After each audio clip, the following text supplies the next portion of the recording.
Hello student, इस video में हम क्लास 12 फ्लेमिंगो बुक के पोइट्री का लेसन नंबर 3 का सेंट्रल आइडिया पढ़ेंगे। इसके पोयम का नाम, इस कविता का नाम कीपिंग क्वाइट यानी शांत रहना। इसके पोएट का नाम पैब्लो नेरुदा। यह कविता, यह poem keeping quiet Pablo Neruda द्वारा लिखा गया है।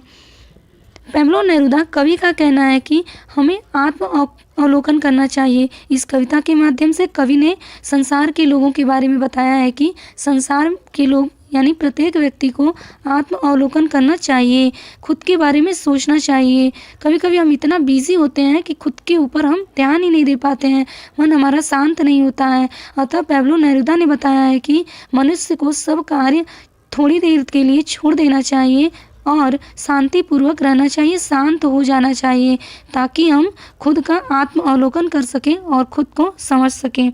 आइए सेंट्रल आइडिया का हिंदी अर्थ लाइन बाय लाइन पढ़ते हैं। The central idea of the poem keeping quiet. Kavita poem keeping quiet का सेंट्रल आइडिया, केंद्रीय भाव यह है कि इज टू कीप साइलेंस, कि हम शांत हो जाएं फॉर ए मोमेंट, एक क्षण के लिए, एंड डू नथिंग, और कुछ भी ना करें। इस कविता के माध्यम से इस कविता का केंद्रीय भाव यह है कि हम थोड़ी देर, हम यानी संसार के प्रत्येक व्यक्ति को थोड़ी देर के लिए शांत हो जाना चाहिए और कोई कार्य, कोई काम नहीं करना चाहिए। The poet says that all the human beings stop their worldly activity for a while।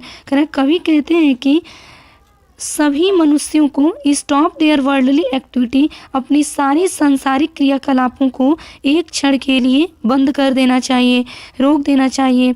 And spend their few moments in silent, और स्पेंड व्यतीत करना चाहिए देयर अपना फ्यू मोमेंट्स, अपने कुछ पल को, इन साइलेंस चुप्पी में करें, और अपने कुछ पल को कवि कहते हैं कि संसार के लोगों को अपनी सारी सांसारिक क्रियाकलाप थोड़ी देर के लिए बंद कर देना चाहिए और अपने कुछ समय को शांतिपूर्वक बिताना चाहिए, शांत होना चाहिए थोड़ी देर तक।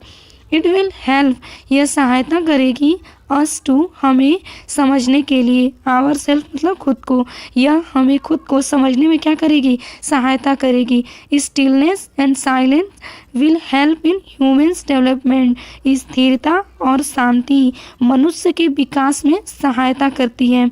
ऑल द ह्यूमन बींग, सभी प्राणियों को, आर इन ट्रबल बिकॉज, सभी प्राणी परेशानी में रहते हैं क्योंकि, all the people always be in Hari and rush, क्योंकि सभी लोग हमेशा जल्दी में रहते हैं और इधर उधर भागते हैं, उनको खुद के लिए टाइम ही नहीं होता है, वो इतने बिजी होते हैं अपने कामों में।